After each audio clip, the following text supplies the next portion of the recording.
नमस्कार। आज की विशेष प्रस्तुति में आपका बहुत बहुत स्वागत है। आपके बीच एक बार फिर से मैं लावनी विनीत उपस्थित हो चुकी हूँ। आज की प्रस्तुति इसलिए भी विशेष है क्योंकि आज हम बात करने वाले हैं हिंदुस्तान की।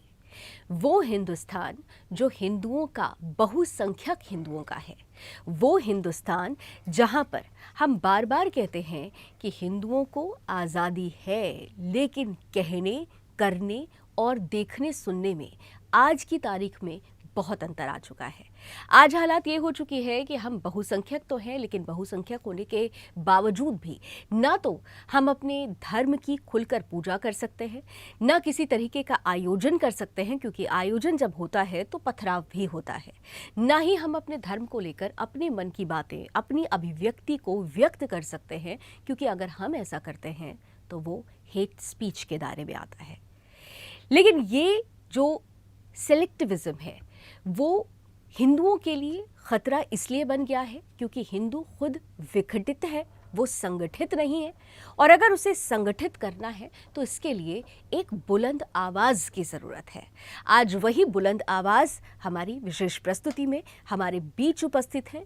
गुजरात की निडर शेरनी, गुजरात की नहीं देश की निडर शेरनी, जानी मानी सामाजिक कार्यकर्ता काजल हिंदुस्तानी जी। काजल जी, बहुत बहुत स्वागत है आपका। धन्यवाद। काजल जी, जैसे कि मैंने अपनी ओपनिंग में पहले ही कहा कि हेट स्पीच, हिंदू कुछ भी बोले, वो अगर अपने हिंदू राष्ट्र की शपथ भी लेता है, अभिव्यक्ति की आज़ादी के नाम पर अपने धर्म की बात करता है, तो वो हेट स्पीच।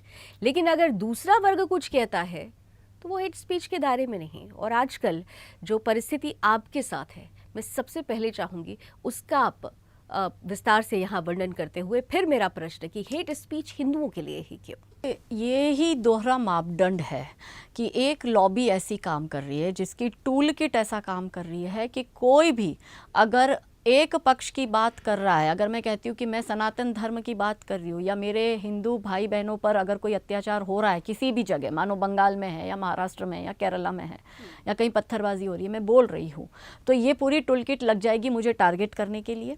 जो पत्थर मार रहा है वो दोषी नहीं है, लेकिन उसके पत्थर मारने पर मैं बात कर रही हूँ तो वो हेट स्पीच हो गई। अगर वो पत्थर मार रहा है तो वो सेक्युलर हो गया और उसके पत्थर मारने से मेरी आपत्ति हो रही है तो मैं कम्युनल हो गई। तो ये टूल किट का काम है और ये इनका काम चलता आ रहा है और ये काफ़ी वर्षों से ये काम कर रहे हैं कि ये इनके इन प्रकारेण जो ऐसे लोग के जो इन्फ्लुएंस कर रहे हैं सोसाइटी में या जिनकी जो दमखम से बिना डरे निडर होकर अपनी बात सोसाइटी के समक्ष रख रहे हैं, लोगों को जागरूक करने का काम कर रहे हैं, तो वहाँ पर ये टूल किट जो है वो अपना ये कार्ड खेलती है हेट स्पीच वाला। मगर जब हम बात करते हैं हेट स्पीच की तो आपको मैं कुछ एग्जाम्पल देती हूँ। जैसे कि मौलाना साजिद कोई आम मौलाना नहीं है, वो ऑल इंडिया मौलाना एसोसिएशन का प्रेसिडेंट है। और जब मौलाना साजिद ये स्टेटमेंट देता है, उन्होंने दो स्टेटमेंट कंट्रोवर्शियल दी। पहली स्टेटमेंट उन्होंने ये दी कि राम मंदिर तुम आज तो बना रहे हो, पर हमारे 50-100 साल बाद हमारी आने वाली पीढ़ियाँ जो होगी और फिर कोई हमारा शासक होगा तो हम इस राम मंदिर को ध्वस्त करेंगे और फिर से हमारी मस्जिद बनाएंगे। तो ये हेट स्पीच नहीं है, ये उसकी अभिव्यक्ति की आज़ादी हो गई। और अगर हम एक्शन का रिएक्शन देंगे तो हम कम्युनल हो गए, हम हेट स्पीच वाले हो गए। दूसरा, मौलाना साजिद ने क्या कहा कि सोमनाथ मंदिर महमूद गजनवी ने इसलिए तोड़ा, उस पर इसलिए आक्रमण करा क्योंकि वहाँ के गांव के आसपास के हिंदू लोगों ने ही कंप्लेन की थी कि मंदिर में जो है गलत काम होते हैं महिलाओं के साथ। ये कितना बड़ा आरोप है। हमारा प्रथम ज्योतिर्लिंग है सोमनाथ टेम्पल और उस मंदिर पर जो हमारी आस्था का केंद्र है उसके लिए इतनी अभद्र टिप्पणी इन्होंने कर दी। मगर क्योंकि फ्रीडम ऑफ एक्सप्रेशन का जो पूरा लेबल है वो इन्हीं को ही मिला हुआ है, दूसरे पक्ष को तो मिला ही नहीं है। दूसरा पक्ष तो अपने ही देश में जो है शरणार्थी बना घूम रहा है। और जब मैं बात करती हूँ राम मंदिर अयोध्या की, तो ये एक तरफ तो ये बात करते हैं कि हम कानून में विश्वास रखते हैं, हम बाबा साहेब आम्बेडकर के संविधान को मानते हैं, और उसी कानून के तर्ज पर जब हिंदू पक्ष ये फैसला जीतता है और आज भव्य राम मंदिर बनने जा रहा है, तो फिर ये ऐसे स्टेटमेंट क्यों दे रहे हैं? ये क्यों कानून की बात नहीं मान रहे? ये क्यों सुप्रीम कोर्ट के जजमेंट को नहीं मान रहे हैं? तो ये जो लॉबी है वो अपनी कन्वीनियंस के हिसाब से काम करती है कि अगर उसकी सुनते हैं तो ठीक है, और अगर उसकी सुनी नहीं जाती है तो वो कानून को नहीं मानेगी। लेकिन सुनी नहीं जाती है। इसका आधार क्या आप मानती हैं कि ये इसलिए ज़्यादा एक्टिव हो रहे हैं क्योंकि हमारे ही देश में हम ही बटे हुए हैं? आप जिस लक्ष्य के साथ निडरता के साथ आगे बढ़ रही हैं, हिंदुओं को एक करना, हम कहने को तो बचपन से पढ़ते आए हैं, विविधता में एकता है, अनेकता में एकता है, लेकिन क्या वाकई हिंदू में अनेकता है? क्योंकि शायद अगर ऐसा होता तो ये परिस्थिति नहीं होती, और आपको जिस लक्ष्य के साथ लड़ने के लिए, एक महिला होकर भी लड़ने के लिए उतरना पड़ा है मैदान में, वो शायद वो परिस्थिति ही नहीं होती। नहीं, ऐसा तो नहीं है, एकता भी है, क्योंकि देखो अकेली काजल कुछ नहीं कर सकती। काजल को कहीं ना कहीं अपने ही लोगों का सपोर्ट है, चाहे हिंदू संगठन हो, चाहे हमारे जागरूक हिंदू नागरिक हो, चाहे समाज हो। समाज में ऐसे काफ़ी एनजीओज है जो ऐसे सामाजिक कार्य करते हैं। तो कोई एक व्यक्ति बदलाव नहीं ला सकता, वो एक पूरा सबका सपोर्ट होता है। तो आज भी आप देखो कि अगर मेरे को इतनी धमकियाँ मिलती है, तो धमकी देने वाला धमकी दे रहा है तो मेरे सपोर्ट में मेरे हिंदू भाई बहन खड़े हैं जो मुझे सपोर्ट करते हैं। हाँ, कई जगह हमारे जयचंद है, वो मैं मानती हूँ, लेकिन वो एक अलग विषय हो गया। लेकिन सब मिलकर, लेकिन फिर भी हम लोग जागरूकता की जब बात करते हैं तो हिंदुओं को बांटा गया है, हिंदू बटा नहीं है। कि आपने देखा है कि जातिवाद के नाम पर पहले मुगल आए, अंग्रेज़ आए, फिर एक पर्टिकुलर एक ही परिवार का 50 वर्ष तक देश में शासन रहा। फिर हमने हमारा जो इतिहास है वो हमने वामपंथी कम्युनिस्ट के भरोसे छोड़ दिया। शिक्षा बिल्कुल एक पर्टिकुलर लॉबी ने अपने हिसाब से चलाई, मैकाले सिद्धांत के हिसाब से ये चलते रहे। और 1947 के बाद हमारे देश को 5 ऐसे education minister so called secular मिले कि जिन्होंने इस तरह का पूरा वातावरण क्रिएट करा कि हिंदुओं को आपस में ही लड़ाया, ऊंच नीच का भेदभाव खड़ा करा, गलत चीज़ें समाज के सामने रखी, हिंदुओं के ही खिलाफ करा। तो अब इसमें सबसे बड़ी जिम्मेदारी हमारी नैतिक ये बनती है कि हम हमारे समाज को जोड़ के रखें, और वही मैसेज लेकर मैं जाती हूँ समाज में। इसलिए मैं अपने नाम के पीछे काजल हिंदुस्तानी लिखती हूँ, मैं अपनी सरनेम यूज़ नहीं करती, जिसमें अपने आप में एक बहुत बड़ा मैसेज है कि हम एक है, हम साथ हैं, हम संगठित है। लेकिन यहाँ पर सवाल ये उठता है कि संगठन के लिए आधार मजबूत होना ज़रूरी है। लेकिन मैं कई लोगों से खुद भी मिलती हूँ और आपका भी सामना होता होगा, लोग हिंदू और हिंदुत्व में अंतर करते हैं। वो कहते हैं मैं हिंदू तो हूँ लेकिन हिंदुत्व को नहीं मानता। और ये जो परिभाषा का जो अंतर आ जाता है, क्या आपको लगता है कि यही हिंदू को कमज़ोर कर रहा है? देखिए, ये जो एक वर्ग है ना, टूल किट वर्ग, इसका काम हमेशा ये होता है कि ये ऐसे मुद्दे हिंदुओं के बीच में रखती है या समाज के बीच में रखती है कि हिंदू उसी में ही उलझ के रह जाता है और कंफ्यूज हो जाता है, और वो स्पष्ट मतलब सबको एक्सप्लेनेशन देने लगता है, स्पष्टीकरण देने लगता है। पहली बात तो ये कि हम क्या है वो हमें किसी को बताने की ज़रूरत है। हमारा हिंदू भाई अंदर से अच्छे से जानता है कि वो कौन है। हमारी सदियों की परंपरा चली आ रही है। हम तो चींटी को भी आटा खिलाते हैं, हम पहली रोटी गौ माता को खिलाते हैं। तो हिंदू में जो दया और करुणा का भाव है वो शायद ही किसी में हो। और हिंदू तो सर्वधर्म सद्भाव और सर्वधर्म संभाव की बात करता है, वसुदेव कुटुंबकम की बात करता है। ये वो समाज है कि जिसने, जब कोरोना का काल ऐसा आया था तब विदेशों में भी हमने वैक्सीन दी है। तो हम एक वो समाज से बिलोंग करते हैं। और भारत की जो संस्कृति है, भले इसमें अलग अलग मत मजहब के पंथ के लोग रहते हैं, लेकिन वो फॉलो तो भारतीय संस्कृति ही करते हैं। तो ये जो टूल किट है, हम इसको कैसे एक्सपोज करें और इसके नैरेटिव को हम कैसे जवाब दें, और जो नैरेटिव और डिस्कोर्स जो साथ साथ में चल रहा है उसमें हम कैसे अपने तथ्यों को बेहतर तरीके से प्रकट करें। हमारा प्रॉब्लम ये है कि ये हमेशा हम पर आरोप लगाते हैं और हम स्पष्टीकरण देने में लग जाते हैं, हमेशा डिफेंस में रहते हैं। पर हम जब जब मैं बाहर निकल रही हूँ, मेरे जैसे ऐसे कितने ही सैकड़ों भाई बहन हैं जो सनातन के लिए लड़ रहे हैं, तो मैं ये मानती हूँ, वो सब भी ये मानते हैं, और मैंने अपने गुरु से भी सीखा है कि attack is the best defence. और हमारा प्रॉब्लम ये कि हम हमेशा एपोलोजेटिक फील, और हमें कराया गया है एपोलोजेटिक फील। हमें खुद को हिंदू कहने में शर्म आती थी, एक समय था, लेकिन बहुत जागरूकता आई है, ये तो आप भी मानती है। और जागरूकता आने के कारण ही आज आप देखो ना कि ये टूल किट को इतनी प्रॉब्लम हो रही है, ये टुकड़े टुकड़े गैंग को, खान मार्केट गैंग को इतनी दिक्कत हो रही है, इसलिए बार बार हम पर टारगेट किए जा रहा है। और ये टारगेट होगा, ये हेट स्पीच का कंटेंट लाकर, ये अगले साल 2024 का चुनाव है, तो ये चुनाव का आधार इस हेट स्पीच को बनाकर पर्टिकुलर गवर्नमेंट को टारगेट करना चाहते हैं। तो इनका अपना एक पॉलिटिकली मूवमेंट चल रहा है, और बाहर से ये 1 साल के भीतर आप देखिएगा इस देश में क्या क्या होगा, जो हमने कल्पना नहीं की है वो भी होगी, क्योंकि बाहर से पैसा आ रहा है, और जॉर्ज सोरोस के तो आपने इंटरव्यू भी सुने हैं कि उसने क्या बातें कही है। तो इसका मतलब ये है कि बाहरी ताकतें भारत की स्थिति खराब करने के लिए एड़ी चोटी का दम लगा रही है, लेकिन हमें भी बहुत ही समझदारी से काम करना पड़ेगा, इमोशंस में ना आके, भावुकता में ना आके, एकदम एग्रेशन से भी नहीं, क्योंकि हमें सबको साथ में लेके चलना है। मगर इसका मतलब ये नहीं है कि हम कमज़ोर हैं, हम कतई कमज़ोर नहीं है। हम ईंट का जवाब पत्थर से देना जानते हैं बहुत अच्छे से, और हम दे भी रहे हैं, और यही कारण है कि हम टारगेट भी तो हो रहे हैं, क्योंकि हम दे रहे हैं ना जवाब। जो टारगेट कर रहे हैं उनके लिए एक हथियार है धर्मनिरपेक्षता। आपको लगता है कि ये धर्मनिरपेक्षता ही जो सेकुलरिज्म का जो ढोल पीटते हैं, यही हमारे लिए सबसे बड़ा, एक हिंदू के लिए सबसे बड़ा जो रोग है, ये धर्मनिरपेक्षता बन चुका है? मानती हैं? देखिए, मैं मानती हूँ इस बात को कि एक पर्टिकुलर लॉबी ऐसी है जो धर्मनिरपेक्षता का चोला ओढ़कर विक्टिम कार्ड खेलती है, या अपना जो है सो कॉल्ड माइनॉरिटी वाला कार्ड खेलती है, और उसमें वो ये दिखाने की कोशिश। खैर, माइनॉरिटी तो अब वो रह ही नहीं गए हैं। ये तो हम आज भी हमारे पॉलिटिशियंस ने ही तय किया कि वो माइनॉरिटी हैं। यहाँ तो देश में 9 राज्य ऐसे हैं जहाँ पर आप भी जानते हैं कि हिंदू माइनॉरिटी में आ गए, और वो भी ये भी प्रमुख मुद्दा है कि माइनॉरिटी का बेस क्या होना चाहिए। 9 राज्य है जहाँ हिंदू माइनॉरिटी में है, 200 जिले हैं जहाँ पे हिंदू माइनॉरिटी में है, तो माइनॉरिटी का पैरामीटर क्या होना चाहिए, ये कौन डिसाइड करेगा। लेकिन फिर भी धर्मनिरपेक्षता की जब बात चली तो मुझे लगता है धर्मनिरपेक्षता सिर्फ एक ही पक्ष निभा रहा है, जो कि हमारा पक्ष है। दूसरी साइड से तो हो नहीं रहा है। अगर होता तो हितेश राठौड़ अगर अफसाना से शादी कर रहा है तो हितेश राठौड़ को अफसाना का परिवार क्यों मार दे रहा है? होनी चाहिए ना धर्मनिरपेक्षता। और वहीं पर अगर कोई श्रद्धा किसी आफताब के प्यार में है तो वो आफताब उसके 35 टुकड़े क्यों कर रहा है? तो अगर गलत हो रहा है तो ये गलत इशू को एड्रेस करना है, उसमें फिर आप धर्म का चोला क्यों ओढ़ रहे हो? जो गलत है वो तो गलत है। तो और हिंसा को तो मुझे नहीं लगता कि समाज में कोई जगह होनी चाहिए हिंसा की।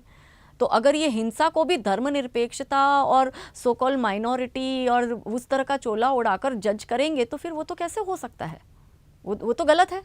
जी, आपने बिल्कुल सही कहा कि हिंसा को भी अगर धर्मनिरपेक्षता का चोला उड़ा दिया जाए तो वो गलत है। लेकिन आज की तारीख में अगर आप देखें, क्योंकि अभी श्री रामनवमी बीता है और उसके बाद देश के अलग अलग राज्यों के क्या हालात हैं, गुजरात के हालात भी सबने देखे, वडोदरा में क्या हुआ, और उसके बाद आपको एक ऐसी परिस्थिति से भी जूझना पड़ रहा है जो साफ बता रहा है कि हिंदू को टारगेट किया जा रहा है।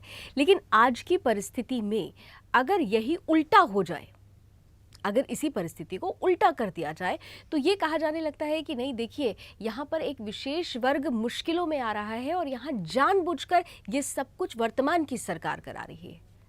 इस तरीके की जब बातें होती हैं तो क्या महसूस करती हैं काजल हिंदुस्तानी?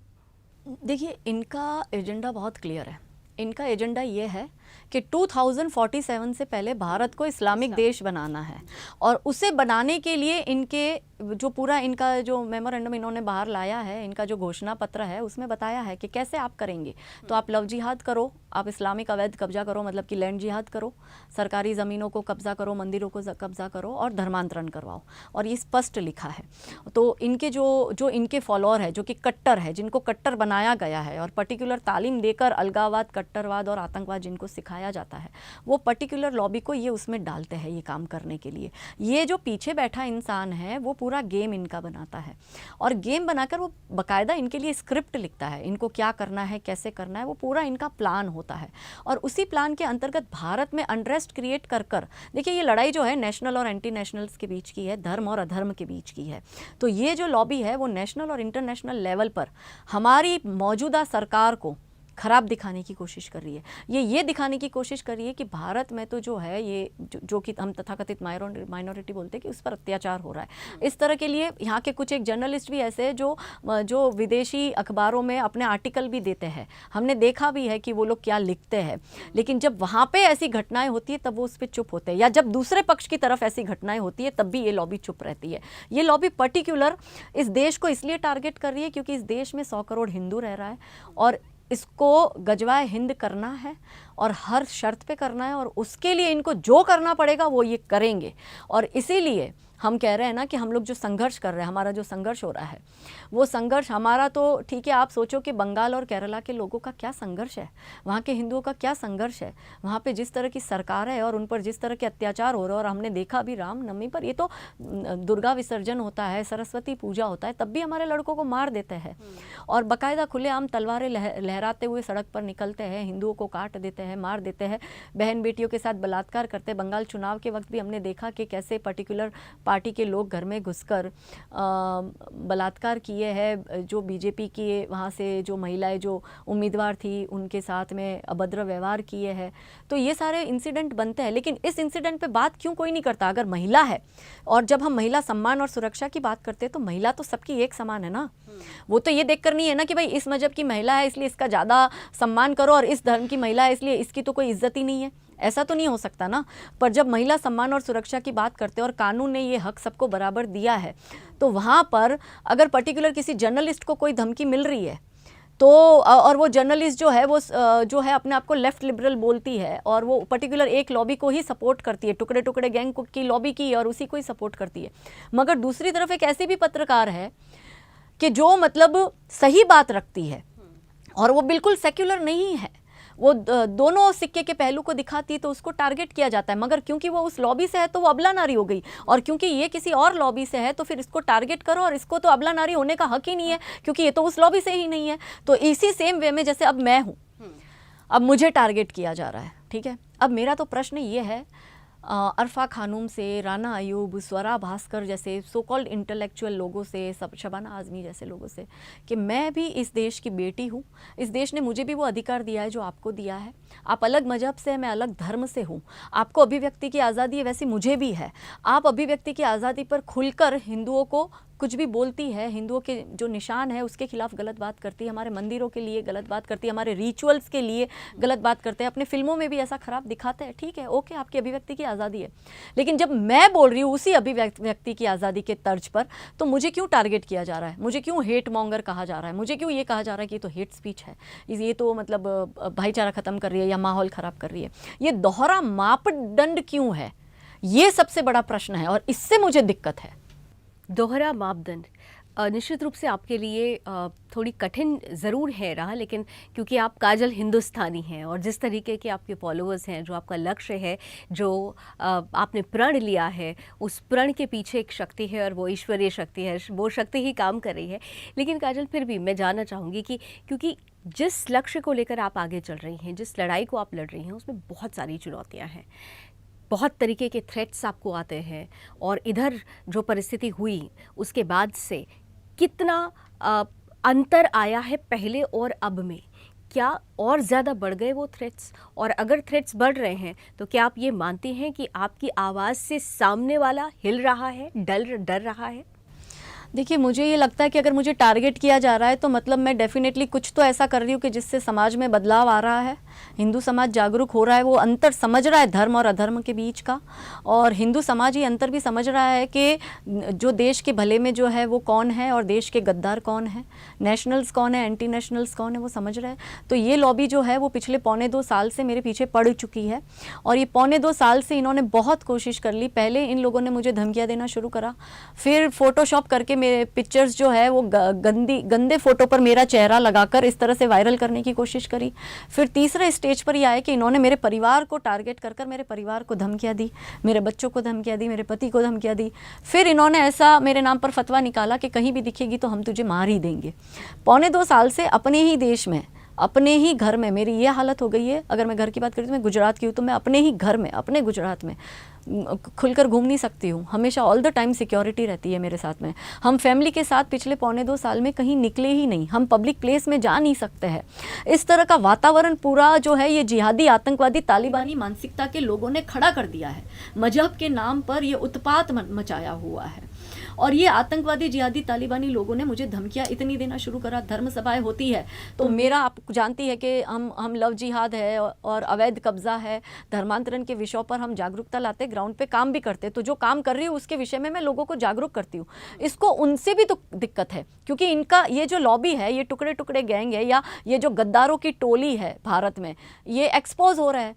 अब ये एक्सपोज हो रहा है, इसलिए कौन कर रहा है? तो काजल हिंदुस्तानी कर रही है, क्योंकि इसकी फैन फॉलोइंग है और लोग इसको सुन रहे हैं और लोग समझ रहे हैं और परिवर्तन दिख रहा है इनको। तो अब क्या करें? तो अब इसको और धमकाओ। तो अब ये जो है फेक बातें चलाते हैं इन्होंने, जैसे ऊना में हुआ तो इन्होंने कहा कि ये भाषण देकर गई, उसके बाद ऊना में माहौल ख़राब हुआ।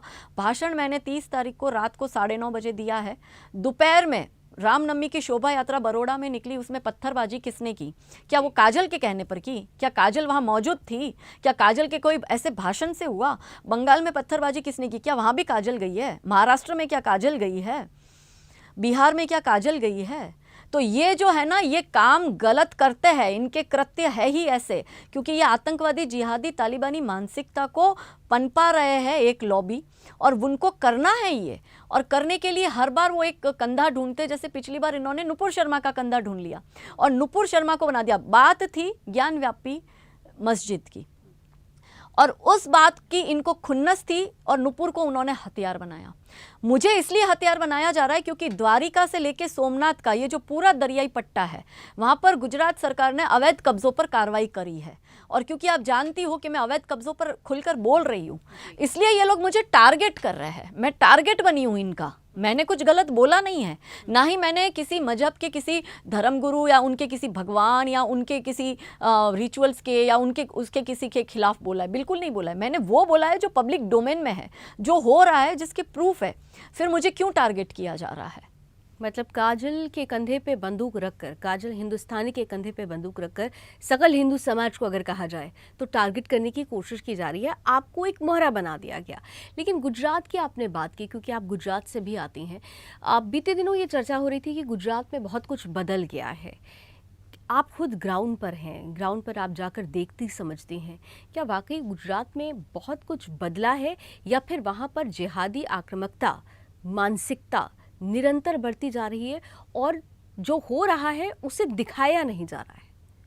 क्या कुछ ऐसा? ये जिहादी आतंकवादी तालिबानी मानसिकता खाली गुजरात में नहीं, पूरे भारत में बढ़ गई है। ये हम देख भी रहे हैं। हाँ, पिछले कुछ टाइम से, कुछ वर्षों से गुजरात में बढ़ी है। लव जिहाद के केसेस गुजरात में बहुत आ रहे। पहले इतने केसेस नहीं आते थे। पहले जितने साल भर के केस आते थे उतने तो अब 15-20 दिन में आते हैं। जो मानती हैं वो मैं आपको बताऊंगी। जी। उसके बाद में इस्लामिक अवैध कब्जा जो है, जहाँ जहाँ हमारे जो भव्य मंदिर है, उस मंदिर के आसपास के परिसर में ट्रस्ट की जगह पर और उस विस्तार में इन्होंने अवैध कब्जे कर रखे हुए हैं। इनके मज़हब के नाम पर अवैध कब्जे करके रखे हुए, और धर्मांतरण भी हो रहा है। ये सारे इश्यूज़ है जो मैं पब्लिक डोमेन में एड्रेस करती हूँ, क्योंकि आप जानते हैं कि मेरी धर्म सभाएँ बहुत होती है और वहाँ लोग भी बहुत आते हैं मुझे सुनने के लिए, तो मैं पब्लिक के सामने ये इश्यूज़ रखती हूँ। अब आपका जो प्रश्न है कि लव जिहाद क्यों ज़्यादा हो रहा है, देखिए इसमें तो हम सबका दायित्व ये बनता है कि हम ज़्यादा से ज़्यादा अवेयरनेस लाएं, और वही जागरूकता का काम मैं मंच से कर रही हूँ। और वही मैंने ऊना में अपनी स्पीच में बोला। मैंने लव जिहाद के खिलाफ ही बोला है। लव जिहाद कैसे होता है वही बोला है। इन अब्दुल और आफ्ताब की मॉडेस्ट ऑपरेंडी क्या है मैंने वही बताया है, कि कैसे हमारी वनरेबल लड़कियों को फंसाया जा रहा है, धर्मांतरण किया जा रहा है, क्योंकि इनको इस्लामिक देश बनाना है भारत को, और वो षड्यंत्र मैंने एक्सपोज किए हैं। अब इसमें आपका और हमारा कर्तव्य और दायित्व ये बनता है कि हम हमारी बेटियों को समझाएं, हम जागरूकता लाए समाज में, और समाज में जागरूकता आएगी तो समस्या ऑटोमेटिक जो है हल होगी। और वही कार्य जो मैं कर रही हूँ ना, इसलिए इनको क्या है कि इनको ये दिक्कत हो रही है, इनको पेट में दर्द इस बात का हो रहा है कि ये इसकी बात सुनकर लोग इन्फ्लुएंस हो रहे हैं और समाज में जागरूकता आ रही है, तो अब लव जिहाद में इनको दिक्कत आएगी, अवैध कब्जे में इनको दिक्कत आएगी। क्योंकि अभी अवैध कब्जे करते हैं तो तुरंत लोग फोटो खींचते हैं, व्हाट्सअप वायरल होता है, सोशल मीडिया पे वायरल होता है, तो फिर जो है सरकारें है वो उचित कदम उठाती है। जैसे उत्तराखंड की गवर्नमेंट ने उठाया, उत्तर प्रदेश की गवर्नमेंट ने उठाया, असम गवर्नमेंट करती है, हमारी गुजरात गवर्नमेंट ने अभी आप देखिए द्वारिका में और उसके आसपास के विस्तार में जो भी अवैध कब्जा था उसको खाली करवाया, बुलडोजर घुमाया। तो इनको उस चीज़ से दिक्कत है, इसलिए इन्होंने मुझे उसका हथियार, मुझे मोहरा बनाकर इन्होंने मुझ पर ये इल्ज़ाम लगाए, जबकि मैं तो जो हो रहा है वो बोल रही हूँ और सरकार अवैध कब्जा खाली करवा रही है, तो मैं उस चीज़ को सामने ला रही हूँ, पब्लिक के सामने। आप पब्लिक के सामने चीज़ों को ला रही हैं, पब्लिक आपके साथ है, क्योंकि जिस तरीके से आपकी फ़ैन फॉलोइंग है वो पूरा देश जानता है। लेकिन सबसे महत्वपूर्ण मेरा अब ये प्रश्न होगा, क्या ऐसी लड़ाई में सरकार या प्रशासन एक महिला, एक हिंदू महिला के साथ खड़ी होती हुई नज़र आ रही है? जी, जहाँ तक प्रशासन का सवाल है उस पे तो मैं कोई टिप्पणी नहीं करूँगी, क्योंकि उनके अपने प्रोटोकॉल्स होते हैं। लेकिन मेरा हिंदू समाज मेरे साथ है। मेरा हिंदू समाज हर कदम कदम पर मुझे सपोर्ट कर रहा है, और वो मेरे को देखने को भी मिलता है। ऐसे ही सभाओं में हज़ारों की भीड़ इकट्ठी नहीं होती है, वो इसलिए होती है क्योंकि वो काजल हिंदुस्तानी को प्यार करते हैं, सम्मान करते हैं, सपोर्ट करते हैं। और वो इसलिए करते हैं क्योंकि मैं सत्य बोलती हूँ, मैं जो सही चीज़ें वो लाती हूँ। मैंने अपने जीवन में कभी भी राई के दाने जितना भी गलत काम नहीं किया है, और मैं अपने आइडियोलॉजी में बहुत स्पष्ट हूँ। मेरी सोच स्पष्ट है, मुझे पता है कि मुझे क्या करना है, मुझे पता है कि क्या हो रहा है। और मैं क्योंकि कॉम्प्रोमाइज़ नहीं करती हूँ मुद्दों के साथ, इसलिए इस लॉबी को दिक्कत हो रही है। तो काजल जो अंदर से हैं वो बाहर हैं, कोई दिखावा नहीं है। आपने लक्ष्य तय कर लिया है, आपने प्रण ले लिया है, और इस प्रण को पूरा करने के लिए जो भी चुनौतियाँ आएंगी आप उसे पार पाना है, आपने ये जिम्मेदारी उठा ली है। लेकिन इस जिम्मेदारी के बीच में एक बहुत बड़ी चुनौती है जो आज का युवा है। काजल ने अपनी सोच उस उम्र में बदली जब कहते हैं ना, बीज जब प्रस्फुटित होता है और पौधे की तरफ निकल रहा होता है, उस वक्त आपने उस सोच को अपने अंदर आत्मसात कर लिया था। लेकिन आज का जो युवा है, जो आपको अपना आइडियल मानता है लेकिन फिर भी कहीं से कुछ कंफ्यूज है, उसके लिए आज आप क्लैरिटी के साथ क्या कहना चाहेंगी? मैं उन युवा को यही कहूँगी कि आप दोनों पक्ष देखिए। मैं ये नहीं कहती कि आप मेरी बात मानो या आप सामने वाले की सीधी बात मान लो। आप अपना दिमाग यूज़ करो, आप अपने दिमाग से अपनी रिसर्च करो, आप अलग अलग प्लेटफॉर्म पर जाओ, अलग अलग लोगों ने जो ब्लॉग्स लिखे या किसी विषय के बारे में लिखा है उसको पढ़ो, और फिर एक डिसीजन पर आओ। ऐसा नहीं है कि सिर्फ एक व्यक्ति बोल रहा है इसलिए आंख बंद करके उसकी बातों पे विश्वास कर लो, या कोई दूसरा बोल रहा है तो उस पर विश्वास करो। हमारे युवाओं की सबसे बड़ी प्रॉब्लम ये कि वो इतना कन्फ्यूज़ है कि एक तरफ, जैसे कि मैं आपको 2-3 एग्जाम्पल देती हूँ। एक ऐसी व्यक्ति है जो कि बॉलीवुड से है, जो अपने आप को हिंदुत्ववादी कहती है, और जो बॉलीवुड माफियाओं को एक्सपोज करने का भी काम करती है। और वही जो हीरोइन है, जो एक्ट्रेस है, मुनावर फारूकी को लॉकअप में बुलाती है, और वो मुनावर फारूकी जिसने सीता माता और प्रभु श्री राम पर गलत टिप्पणी करी, फिर लॉकअप में उसको हाईलाइट करती है, और फिर किसी हिंदू लड़की के साथ उसको वहाँ पर लव जिहाद का एंगल भी दिखाती है, उसका प्रेम वाला सीन दिखाती है। और फिर ये भी दिखाती है कि वो तो मतलब बेचारा हालात का मारा है, उसको विक्टिम भी दिखा देती है मुनव्वर फारूकी को, और एंड में उसको विनर भी बना देती है। अब जो लॉबी उस पर्टिकुलर एक्ट्रेस की फॉलोअर है, अगर वो उसको फॉलो कर रही है, तो वो लॉबी कितनी कंफ्यूज होगी कि एक तरफ आप हिंदुत्व की बात कर रहे हो और दूसरी तरफ आप मुनव्वर फारूकी के साथ खड़ो। ऐसा है ना, या तो आप धर्म के साथ हो या आप अधर्म के साथ हो। जो धर्म के साथ है वो कभी अधर्म के साथ हो ही नहीं सकता, और जो अधर्म का साथ दे रहा है वो कभी धर्म के साथ हो ही नहीं सकता है। तो हमारे लोगों को कंफ्यूज करने का काम ये करता है। दूसरे एक ऐसे कथावाचक है जो व्यासपीठ पर बैठकर, गुजरात के कथावाचक है, जो व्यासपीठ पर बैठकर छाती कूट कूट कर या हुसैन करते हैं और कहते हैं कि मैं तो अली मौला नहीं कर रहा, मेरा मौला मुझसे अली अली बुलवा रहा है। अब जो उनके फॉलोअर्स है, जो लाखों फॉलोअर्स उनकी कथाएं सुनने जाते हैं, भागवत कथा, वो फॉलोअर्स कितने कंफ्यूज होंगे आप बताओ कि आप व्यासपीठ पर बैठकर ऐसी बातें कर रहे हो। तो आज के युवा को समझना है, हमारा युवा जो है वो भ्रमित होता है, वो जिसको फॉलो कर रहा है वही फिर आगे जाके अपनी जो लाइन है उसको चेंज कर रहा है, क्योंकि उसके फायदे कहीं और उसको दिख रहे हैं। लेकिन हमारे युवा को ये सोचना है कि आप चाहे किसी को कितना ही फॉलो करें, मगर यदि आपको दिख रहा है कि वो गलत कर रहा है, तो फिर जो श्री कृष्ण ने कहा है और जो हमने हमारी संस्कृति से, हमारे वेदों से सीखा है कि इंद्रा है स्वाहा, तक्षा है स्वाहा, जो गलत करेगा, हाँ अपना हो या पराया हो, वो सब स्वाहा होंगे। फिर इसमें ये नहीं देखना है कि ये तो हमारा अपना था, कल तक तो हमारी बात कर रहा था, तो आज वो गलत कर रहा है तो हम चुप क्यों रहे। हमें उसके गलत के खिलाफ बोलना ही पड़ेगा, तभी तो समाज में बदलाव आएगा। तो ये जो बात है, ये जो पूरा युद्ध चल रहा है, ये धर्म और अधर्म के बीच का चल रहा है, नेशनल और एंटी नेशनल्स के बीच का चल रहा है। और इसमें युवाओं की सोच बहुत क्लियर होनी चाहिए। मेरी सोच बहुत क्लियर है। मैं पहले जिनको फॉलो करती थी, मुझे लगा आगे चलकर के इनके तो दोहरे मापदंड है। तो ज़्यादा खतरनाक क्या है कि 99 बार सच बोलने वाला एक बार झूठ बोलता है, वो ज़्यादा खतरनाक है कंपैरेटिवली 99 बार झूठ बोलकर एक बार सच बोलने वाला। फॉर एग्जाम्पल स्वरा भास्कर है, क्लियर है वो एक लॉबी से है, वो उसको सपोर्ट कर रही है, उसका क्लियर है। लेकिन अगर दूसरी तरफ, अगर मैंने आपको बात करी हमारे एक सो कॉल हिंदुत्ववादी बॉलीवुड की रानी लक्ष्मीबाई बनकर जो बैठे हैं, जो वो टैग लेके बैठे हैं, तो वो क्यों इतने कंफ्यूज है कि पहले आप जावेद अख्तर को गालियां दे रही हो और दूसरे फिर कुछ समय पहले उन्होंने अभी जावेद अख्तर की तारीफ करी। पहले आप तापसी पन्नू के लिए कुछ भी लिख रही हो, बोल रही हो, और अब आप तापसी पन्नू की तारीफ कर रही हो। ये कैसे हो सकता है? जो अगर जिससे मुझे दिक्कत है, जिसने मेरे साथ बुरा करा है, मैं उसके लिए दूसरे दिन अपना स्टेटमेंट क्यों चेंज कर रही हूँ? मतलब ये दोहरा मापदंड है। तो ये लोग ज़्यादा खतरनाक है। तो लोगों को ऐसे लोगों से बचना है।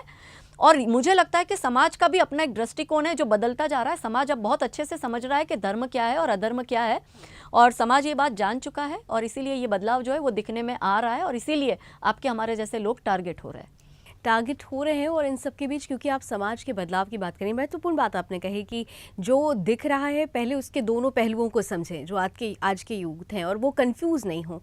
लेकिन जब हम समाज की बात कर रहे हैं, एक बड़ा महत्वपूर्ण और आखिरी सवाल आपसे करूंगी, समाज को संगठित करना, हिंदू समाज को संगठित करना, समेकित रूप से उस युद्ध में उतरना जहां पर एक तरफ धर्म है, दूसरे तरफ अधर्म है, लेकिन उसके बीच में भी एक पतली सी बारीक लाइन है जहां पर बहुत सारे हिंदू आकर अटक जाते हैं।